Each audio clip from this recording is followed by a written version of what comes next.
Today's guest is Grace Maher. Based in Nashville, Grace's heartfelt songwriting has made her an artist to watch. Welcome, Grace. Thank you for having me, Bowie. Thanks for being here. Let's Yeah. start back to the beginning for you. Where were you born and raised, and how did music first come into your life? I was born in Overland Park, Kansas. Lived there till I was 15, and then we moved outside of the city in Kansas, still out near Leavenworth.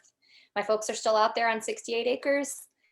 We did the whole, like, we had 14 horses at one point. We had cattle for a while. My dad has like over 100 goats right now, and I think it's kidding season, so they're probably having all their babies. So they've probably got like 200 goats at least, like baby goats alone.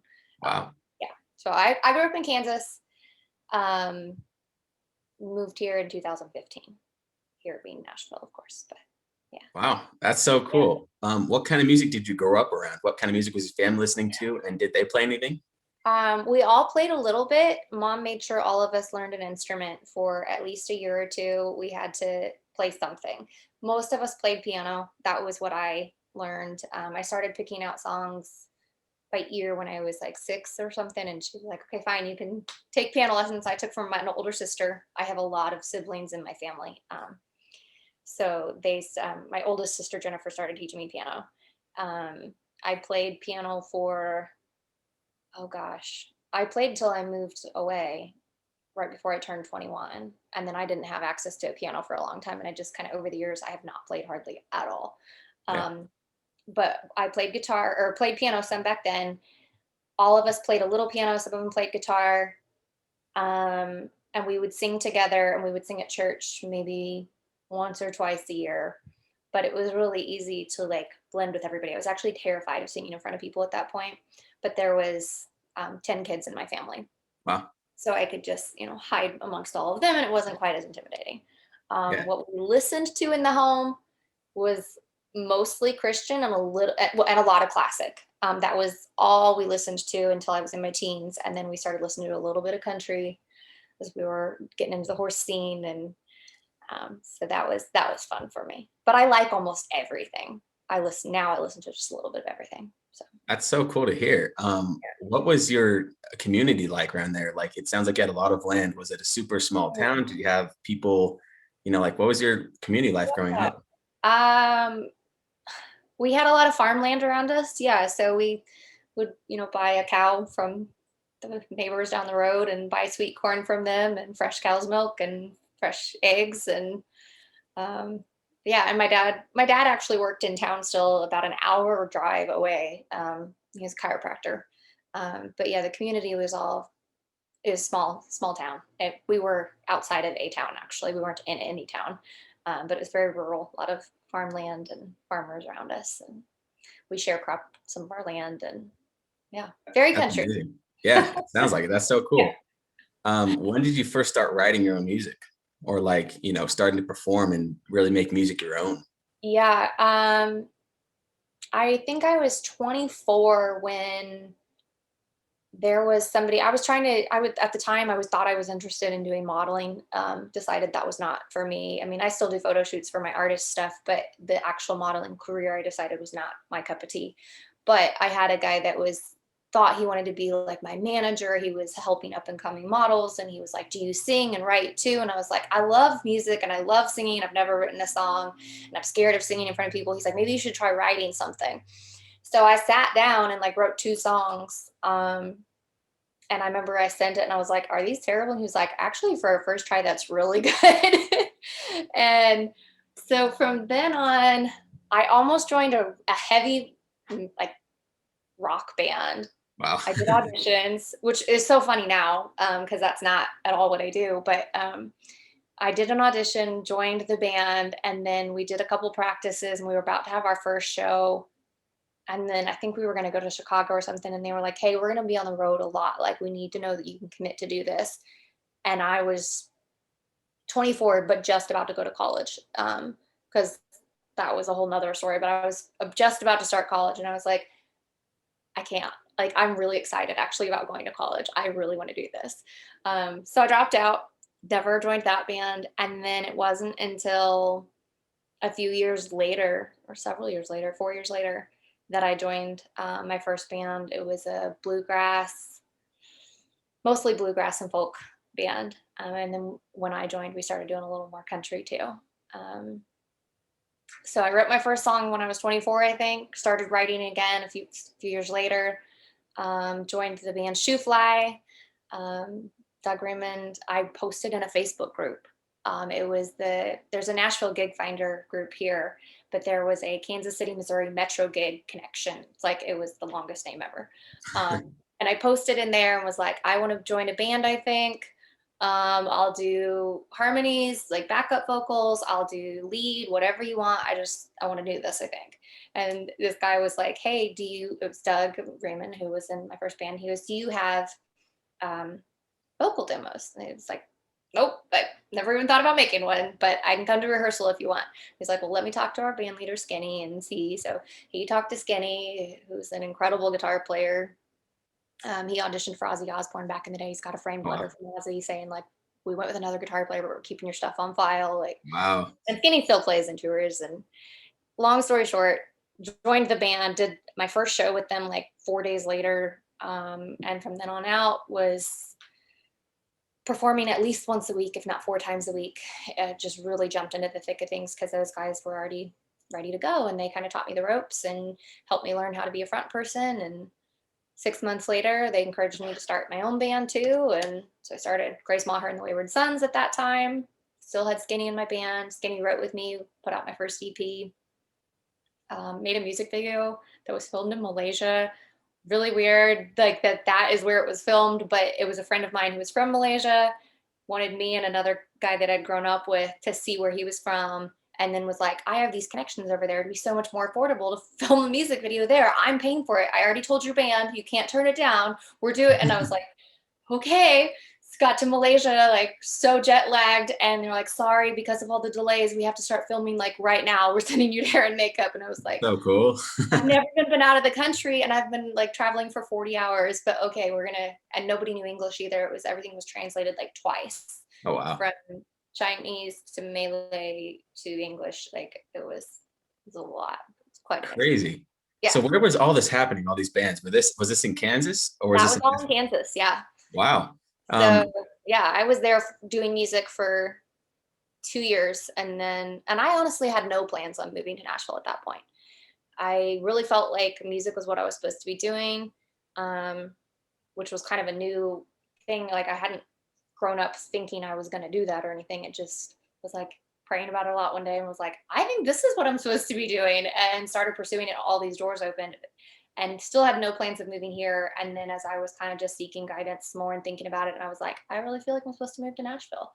So I did. 2 years after I started singing in bands, and that's so cool. Later went full-time music. So wow. What was the music scene like in Kansas? We have a good music scene as far as like there's some really talented players and there's good venues. Definitely not as many venues as you're going to find in a place like Nashville. Not anywhere close, but it was pretty decent. Sometimes it's actually easier to make money in towns like Kansas or cities like Kansas than it is here in Nashville, just because like it's a lot of the venues will pay you based on a very small base pay and expecting you to make your money off of tips from the tourists because we're a tourist town. That has not ever been something I am a fan of, but that's kind of the way things are done mostly here. And so it was actually sometimes, and don't get me wrong, like sometimes you can make a killing doing that, but I've never been one to want to push tips on people. So I like it a lot better when I go out of town and sing songs at venues that pay you to be there and you're for sure appreciated. And so it was actually like Kansas was a really good scene for me. I will say I grew a lot as a musician when I came to Nashville though, because there's just so many incredible musicians everywhere. You can't help but learn. And if you're gonna be playing places, you have to keep improving or you're not gonna get gigs. Yeah, that's definitely the reputation I've heard as well. Yeah. So you mentioned, you're going to the university and that, you prayed and that you found that music was kind of what you were being led to do. Yeah. What was your plan before music and like, what was your experience with college and all that? So Let's see here. College was a short-lived thing for me. I still probably will take classes again someday because I really did enjoy it. Um, so I was homeschooled through high school. So that was another reason college was so exciting for Oh, me. gotcha. But I did 1 year, and since I was 24, not your typical 18, 19, 15-year-old freshman, they let me skip some classes and test it out of things. So I was an approved double major for Spanish and international business, actually. Wow. I somehow tested fluent in Spanish, even though I hadn't used it in like 6 years. That was scary. That was hard. That was the only class I didn't get an A, and I got a B plus. Oh, I worked really hard for it. yeah, it sounds Um, good. so I was going to do something in business. I had done a lot before, worked a lot of different jobs, worked in the corporate world, um, done some really technical jobs too. Been offered a job as a supervisor when I was 21 for a pharmaceutical company. Like I was well versed in the corporate world and the business world, but I never would have been completely happy there, and I know that really well now. But so that was the direction I was gonna go, and then just I was doing some counseling and life coaching and for about 2 years. And towards the end of that time, I was like, hey, I really feel like I've like thought through a lot of things, dealt with a lot of things, and I feel like maybe there's something more for me in life. So I started praying about it a lot, and I was like, I really think I'm supposed to do music. That seems stupid. I'm too old to go start pursuing music. Um, but then it just like everything fell into place when I was finally like, no, I think this is what I'm supposed to do. I'm gonna do it. And I loved it, and lots of doors opened, and it was so much fun. Yeah, That's so cool. a lot of work, but it's been a neat journey too. Yeah. So was Nashville always kind of on your mind throughout your life for music? Like, had you had experience in Nashville before, or was like that just a step that just appeared in front of you once you realized you wanted to do music? Was like Nashville just made sense? What was that like? Um, Even when I started doing music, like Nashville was not on my radar. I had never been. I'd never really thought about going. I don't. I don't know why. I hadn't.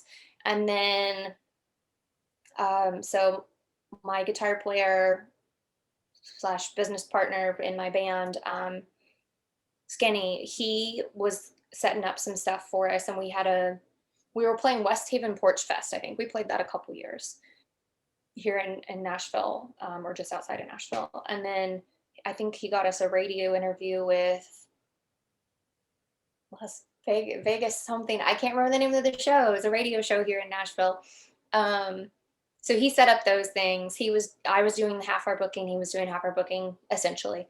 And he set up those things through some connections, some people he knew from Iowa that live in Franklin here, Barb and Terry. So we stayed with them and did that, and went downtown and saw the downtown scene, and just like that was my first taste of Nashville. And that was, I want to say couldn't have been May of 2015 because I moved here in 2015. Maybe it was 2014. I don't know. I don't know. It all happened really fast. I saw it and I was like, yeah, that's cool. Very cool to see. Still had like not on my mind at all to move here. Yeah. And then an old roommate of mine was going to come here to visit her brother. And I was like, well, yeah, me and my sister will go with you. That'll be fun. And then it was just like, as I was driving here, kind of, I was telling my sister, I was like, I'm feeling really stressed because like, I feel like I'm going to Nashville to check out if I'm supposed to live there. And I don't even know why I'm feeling that way, but it's really stressing me out because I feel like I'm going to end up living there and I'm not sure I'm ready for it. That's awesome. And I was finding Nashville a little overwhelming while I was here that time. Thinking about like if I moved there and lived there, I'd always wanted to move away, just to move away and try something new. I love adventure. But it was really scary when it came time to actually think about doing it. But I did. I ended up moving here later that year. I gave 2 months notice that the job I'd had for the last 4.5 years. I was a marketing coordinator for a big developer. And then moved here, didn't know anyone, didn't have work lined up.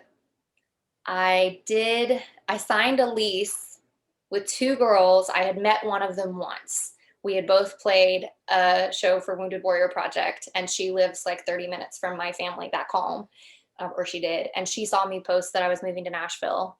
And she was like, hey, I need to move to Nashville. I've been like visiting and couch hopping, but I need to move there for my career. Like, would you want to be roommates? And I was like kind of hesitant because I didn't know her at all. Yeah. And when I'd met her, like she seemed super talented, but like a little standoffish. And I was like, I don't think she likes me, but she wants to live with me. And she thought I probably wasn't very nice, but she didn't know anyone else either. And we're like super good friends still to this day. We lived together for 2 years. But yeah, so I was like, okay, fine. And then we found another girl in Nashville rooms to rent, but yeah, we didn't know anyone here. And Yeah, that's amazing sat though. in our living That's room so and started cool. writing songs because we didn't have anything to do because we didn't have jobs. And then eventually I started bartending. I bartended for 6 months and then joined her in the downtown scene and did music full time for 4.5 years till the pandemic hit. So Wow, that's yeah, amazing. yeah. What was it like first moving out there? Like, how did you feel first moving out there? I'm sure, were you like stressed? Were you comfortable? Were you kind of just taking things as they come? Like, what were your first impressions of Once I decided I was moving here, I was excited. I really was. And when I got here, I'm sure that there was some stress, but I mostly remember being pretty excited. I was a little stressed about like how I was finding a job because I didn't have one, but I found one really quick. Sorry, my dog's making it? noise. Oh, no worries. Yeah. I found a job pretty quick, but then I was like, okay, I'm bartending. That's not what I moved here to do. Yeah, But it all worked itself out. Like for the most part, though, I was excited, and Nashville was so much fun. Um, took a minute to get it out of my system of just like going everywhere all the time. And then I was like, okay, I need to calm down because I can't just constantly be going out and then I don't sleep and then I don't write and then I don't, yeah, make progress. But it's distracting at first because you can hear live music everywhere all the time and meet other musicians and people in the industry. And so you have to kind of learn to settle into your groove and then be like, okay, I need to pick my people that are going to be good for my circle and spend time at home too and make sure I'm eating and sleeping and writing my songs and setting up booking and not just constantly running to hear music and play music. And yeah. Is there one specific thing you can think of that you wish you would have known or done differently in the first, 6 months or half year of being there? mm,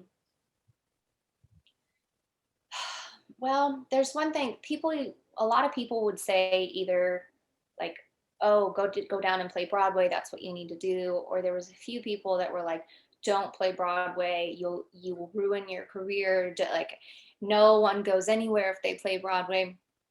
I wish that I had a better understanding of how Broadway could serve me, but not jumped fully in necessarily. So like when new people move to town and want input, I'll go to coffee with them, go to lunch with them or whatever, and I'll tell them like Broadway can be a great tool to teach you to be a better performer. It keeps you on your toes. You're a live jukebox. You will play and sing songs that you've never played and sang until that day at that moment, and with a full band. Wow. um, it teaches you a whole lot about being comfortable on stage, about interacting with a crowd, about yourself as a musician.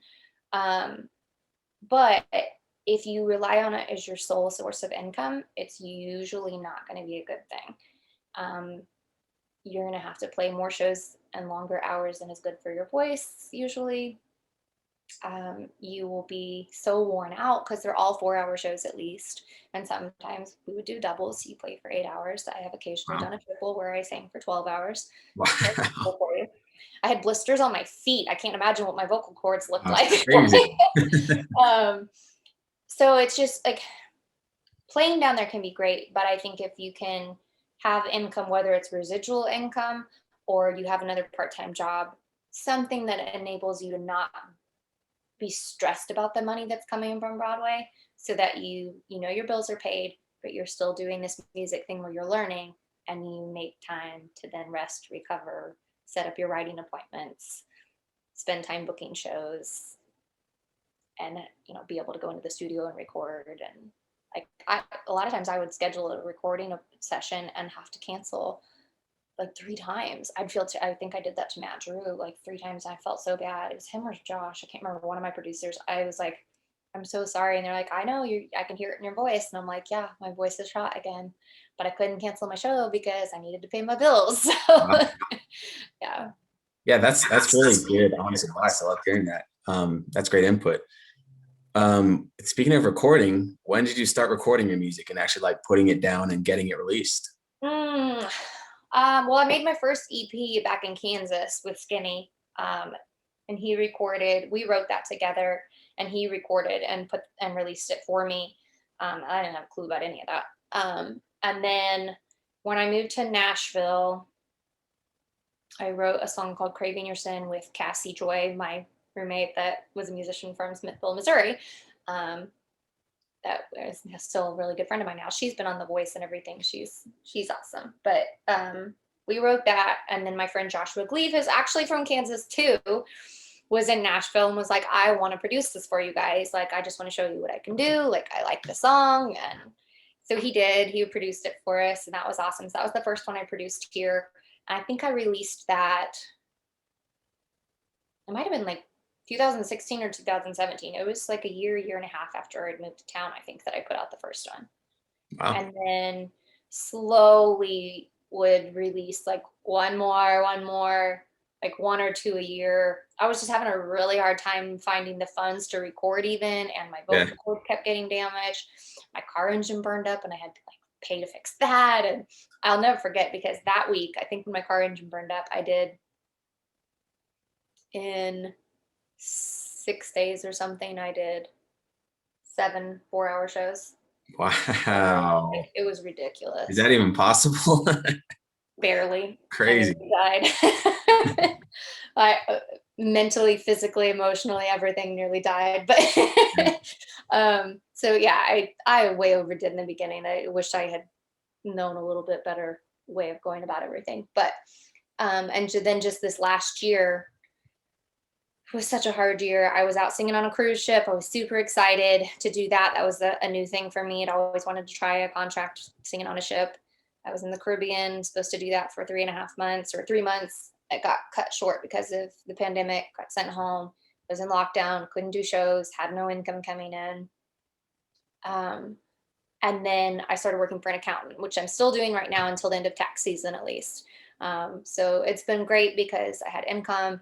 I was able to, as much as I want to be out performing all the time, I am doing a few more shows again now, finally, thankfully. But I was able to focus on the music and getting some songs put out again because I hadn't done, like I said, more than one, maybe two songs a year the whole time I've been here.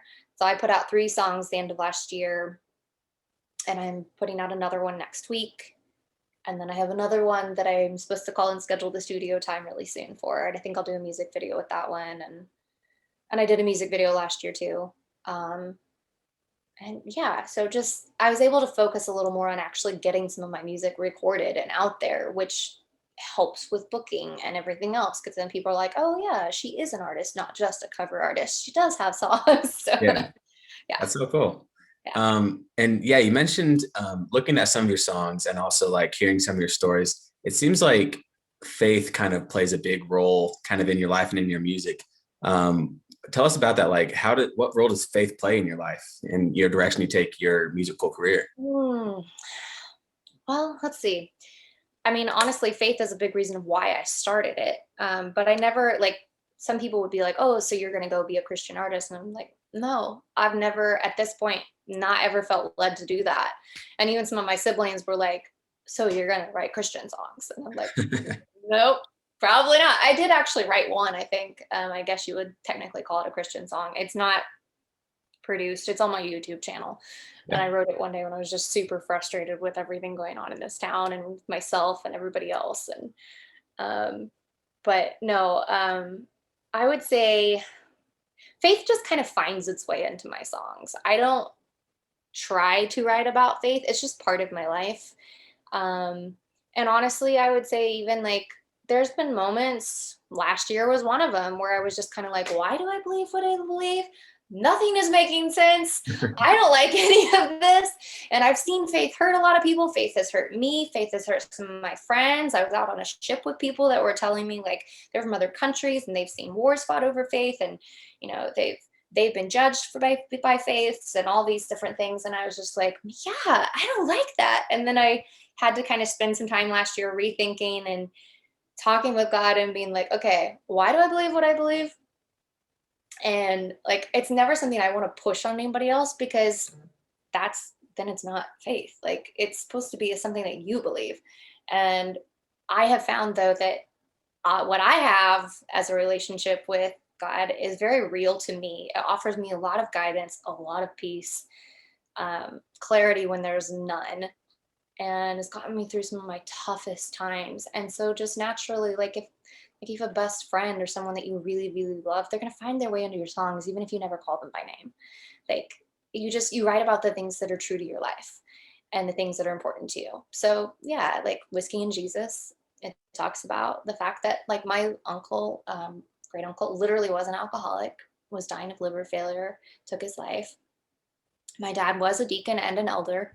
I was raised very much in that world.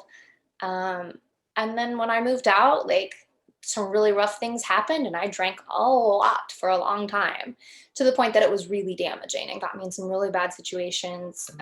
My health was really bad. Like, so I've kind of walked both paths. And so I actually had finished a show at 2:30 in the morning one night. We played till 2. It was a 4-hour show. There'd been a lot of Jack Daniel's shots passed around. I'd had my share of them. The next day I was sitting down at the kitchen table to do my morning devotionals. And it wasn't like at that point in my life I was super out of control, but I still like had enough shots that I was feeling it the next day. And I was like, I'm pretty sure I still have whiskey in my bloodstream as I'm sitting down to do my morning devotionals. And I just thought about the contradictions there. And I'm like, well, this is an interesting like situation here. And like, this is part of who I am as a person, and my journey and my growth process and figuring out who I want to be. And yeah, so I wrote that song. And then it's interesting because the last one I put out, was it the last one? Yeah, Stronger was the last one I put out. Um, in it, like that one I wrote with Chris Sly. He actually started it after hearing my story when I was sitting with him and his wife having dinner one night, and we were all talking about the rough things we've been through. But when he sent me the beginning of the work tape, he was like, you do not have to write on this song. I know it's highly personal. I can like completely scratch the idea, turn it into something else, pitch it to another artist. Like if it's too much, I apologize. And I started listening to it and I was like, no, I need to write this. Like, yeah, you're right. This is where I go vulnerable on my EP. Like, this is my song. This is exactly my story. So I wrote it. But when it says like, you made me stronger, it's talking, about the situation that like, even though this bad person did terrible things, inadvertently, they ended up making me stronger. But every time I sing it, like, I cannot help but think about like, you made me stronger, like God made me stronger through it, because I know that without God, like I would not have made it through that situation and that time in my life, like at all. There's no question in my mind. So yeah, it does. It finds its way into my songs, like a lot actually, and a lot of my notes in my phone for songs that I've started, like my faith finds its way in there just because it's part of who I am. Yeah, I love hearing that, and I appreciate the honest approach to what you just told me. Yeah. I think it's easy sometimes to just say like, "Oh yeah, my faith is great. It's everything. Yeah. It's always been perfect. Whatever." I think so many people try to put the image, but I think Most we people that all say have, that aren't being realistic. exactly. And it's like we always have these struggles. Everybody, no matter if you believe in God or if you don't believe in God or you believe in a spirit of something, I don't know, whatever you believe in, we always have those spiritual struggles. Yeah, And they must come in. I think it's important to acknowledge those, like you just did. it So is. yeah, I appreciate You've that. got to question them and like think about like, why am I questioning this? And then come back to, okay, once again, like if you just blindly believe something and accept it without ever thinking about why you believe it, that's when you do have the faiths that are hurting people.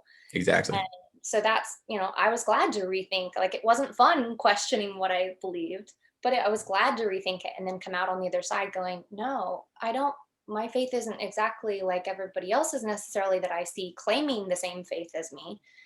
But I know that I have this relationship with God and I know how it impacts my life. I also know He's incredibly loving to all of these other people that I love. And the two do not contradict each other. Like, Yeah, I love that.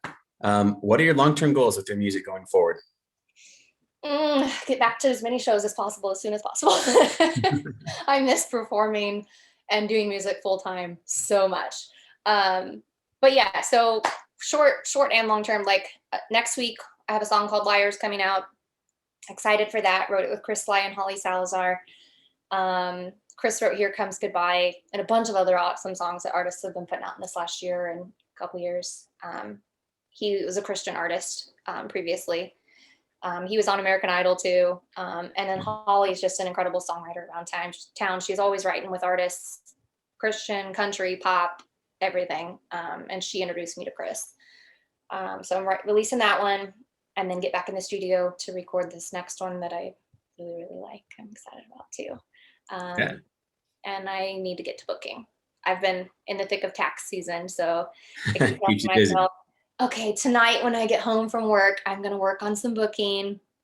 And I think one of the things that's holding me back is I want to freshen up my set list and make sure that I have everything set so that when I call up the band and get everybody together, I know what we're doing.